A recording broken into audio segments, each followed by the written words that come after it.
পুরনো সরকারের পতন, নতুন সরকার সমস্ত কিছুর দায়িত্ব নিল।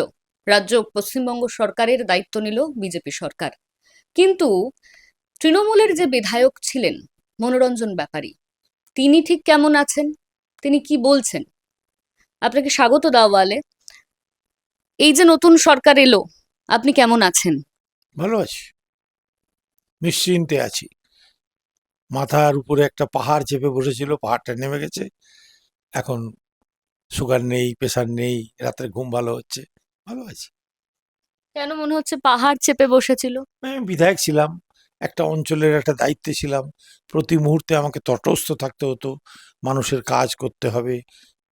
আমি সেই দায়িত্বটা নিজে চেঁচে নিয়েছি, কোথাও না ভ্রান্তি ভুল হয়ে যায়।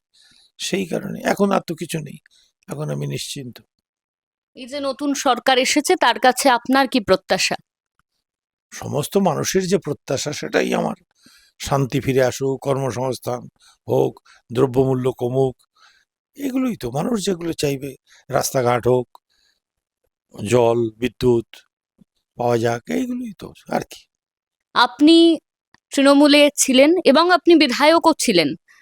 তো আপনার কি মনে হয়, এই যে পুরনো সরকারের পতন ঘটলো, নতুন সরকার এলো, এটায় কোথাও গিয়ে কি তৃণমূলের কোনো দোষ রয়েছে? তার জন্য এই ঘটনা ঘটলো, আপনার কি মনে হয়?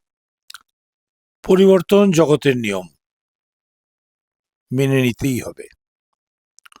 ব্যক্তিগত স্তরে আমার দুঃখ আছে, বেদনা আছে, উল্লাস আছে, কোনো এই এর কোনো অর্থ নেই। পরিবর্তন মেনে নিতে হবে। মানুষ এই সরকারকে স্বাগত জানিয়েছে, সমর্থন দিয়েছে। আমার ভালো লাগুক খারাপ লাগুক, মানুষের যে সম্মান, মানুষের যে মত, সেটাকে সম্মান আমার জানাতেই হবে। ফলে নতুন সরকারকে স্বাগত, ভালো কাজ করবে, আমরা এটা আশা রাখতে পারি। আমরা যেটা জানি যে আপনি তো বিধায়ক ছিলেন বলাগড়ের, 2026-এ টিকিট আপনি পাননি। তার কারণ কি? দল চেয়েছিল তাই, বা দল টিকিট দিতে চায়নি? কেন? দল দেয়নি, দল মনে করেছে যে আমার আর প্রয়োজন নেই। এই যে আপনি বলছেন আপনার প্রয়োজন নেই, এটা কি কোথাও গিয়ে আপনার আক্ষেপ, মন খারাপ, দুঃখ কিছু কি রয়েছে দলকে নিয়ে?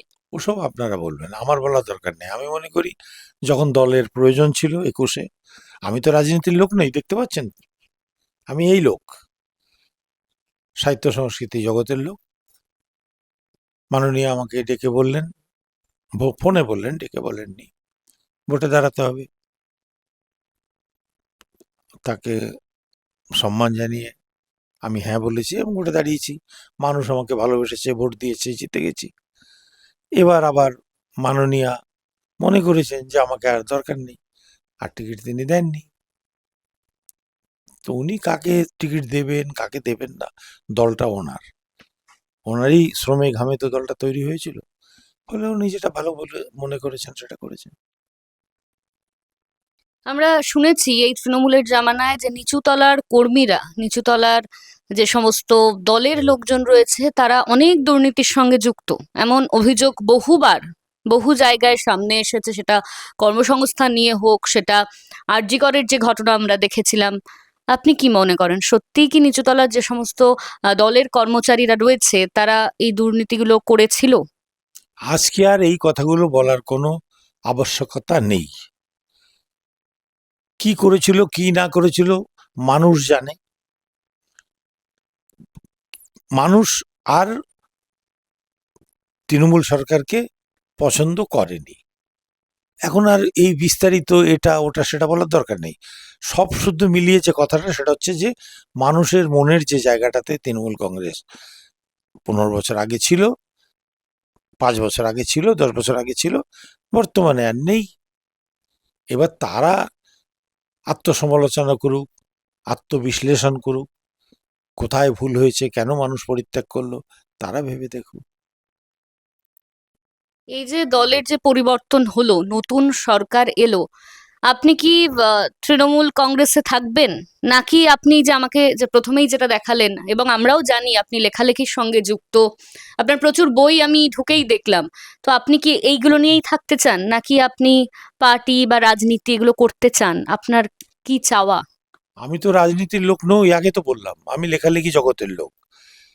একটা টার্মের জন্যে মাননীয় আমাকে ডেকেছিলেন, আমি আমার দায়িত্ব পালন করেছি। বলাঘর থেকে মাথা উঁচু করে বেরিয়ে এসেছি, 5 বছর ওখানে ছিলাম। মানুষ আমার গায়ে কোনো দুর্নীতির দাগ খুঁজে পাননি, সম্মানের সঙ্গে বেরিয়ে এসেছি। আমি এখন লেখালেখির সঙ্গেই যুক্ত থাকব। দলের কাজ তো আমি আগেও কিছু করিনি, পরেও কিছু না। বিধায়কের যে দায়িত্ব সেটা আমি 5 বছর পালন করেছিলাম, ব্যাস সেটুকু আমার দায়িত্ব ছিল। তৃণমূলের জামানায় প্রচুর দুর্নীতির অভিযোগ উঠেছিল, কি বলবেন? আমি কি বলবো, মানুষ বলবে। বিচার ব্যবস্থা আছে, সেখানে তারা বলবে, আমি কি বলবো। দলের এই অবস্থা এবং এই সরকার পতন যে ঘটনা আমরা দেখলাম, কোথাও গিয়ে শোনা যাচ্ছে কান পাতলে যে অভিষেক বন্দ্যোপাধ্যায়ের দোষ রয়েছে, অভিষেক বন্দ্যোপাধ্যায়ের কারণেই দলের এই অবস্থা। আপনার কি মনে হয়? সেটা দলের যারা পুরনো দিনের বর্ষিয়ান নেতারা আছেন, এটা বলার দায় বা দায়িত্ব তাদের, আমার নয়। তো আপনার তো নিজস্ব কিছু মতামত থাকবে। আমার নিজস্ব মতামত, দল হেরে গেছে, মানুষ আমাদের দলকে ভোট দেয়নি, যাদের দিয়েছে তারা ক্ষমতা এসছে, স্বাগত, তারা চালাক। যদি তারা ভালোভাবে না চালায়, 5 বছর পরে মানুষ আবার এদের বদলে দেবে। আইপ্যাক নিয়েও একাধিক অভিযোগ এসছে, কি বলবেন সেটা নিয়ে? মাননীয়া মমতা ব্যানার্জি, অভিষেক বন্দ্যোপাধ্যায়, তারা তাদের দলকে শক্তিশালী করবে, এগিয়ে নিয়ে যাবে, কার উপরে ভরসা করলে দল এগিয়ে যাবে সেটা তারা ঠিক করেছেন।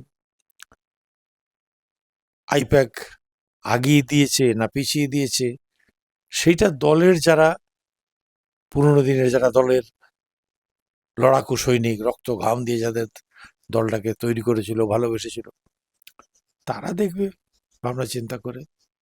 যদি মনে করে যে আইপ্যাক ক্ষতি করেছে, আইপ্যাকের আর ডাকবে না। যদি মনে করে আইপ্যাক ভালো করেছে, আবার ডাকবে।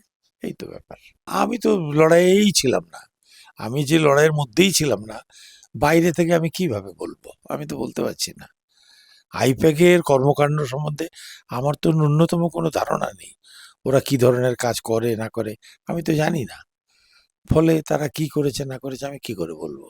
ধন্যবাদ দাদা। আপনারা যাবতীয় খবরের জন্য নজর রাখুন দাওয়ালে, কারণ খবর এখন এখানেই। ক্যামেরায় সৌপ্তিকের সঙ্গে অনন্যা, দাওয়াল।